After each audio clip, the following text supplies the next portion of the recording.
1 октомври. На Йоав му се разминава убийството.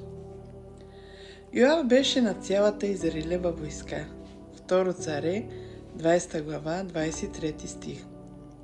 След потушаването на бунта на Савей, Давид реорганизира служителите си.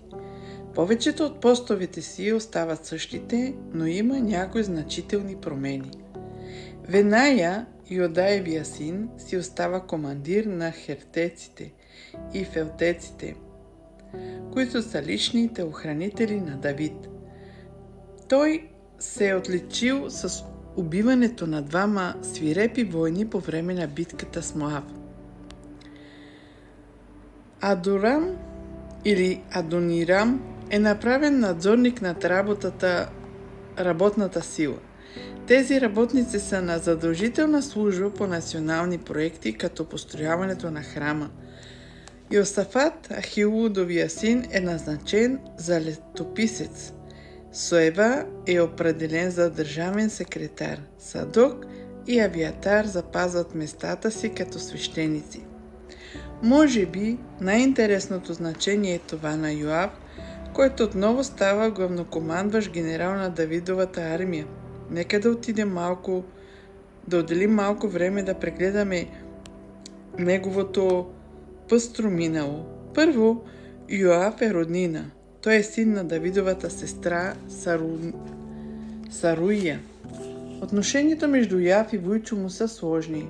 Първо ги виждаме в битката срещу войските на Сауловия син Исвостей при Гаваон.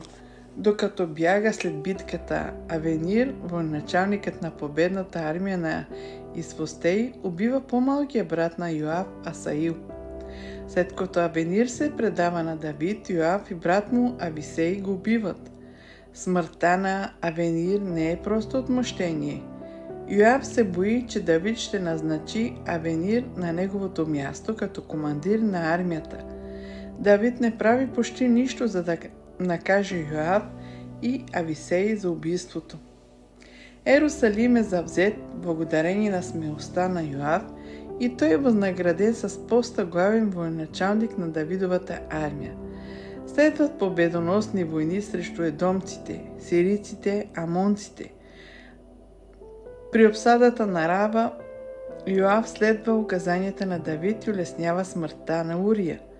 Йоав повлиява на Давид да се върне, а Авесалом от изгнание. Чувствайки се предаден, тръгва срещу желанията на царя и лично убива братовчет. След това укорява Давид, че скърби прекалено много, убива Амаса, за да запази поста си на главнокомандващ армията, а след това успешно потушава бунта на Савей.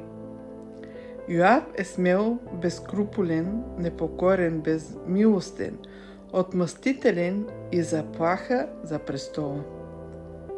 Сляп ли е Давид за тези недостатъци или се бои от лоялността на армията към Йов?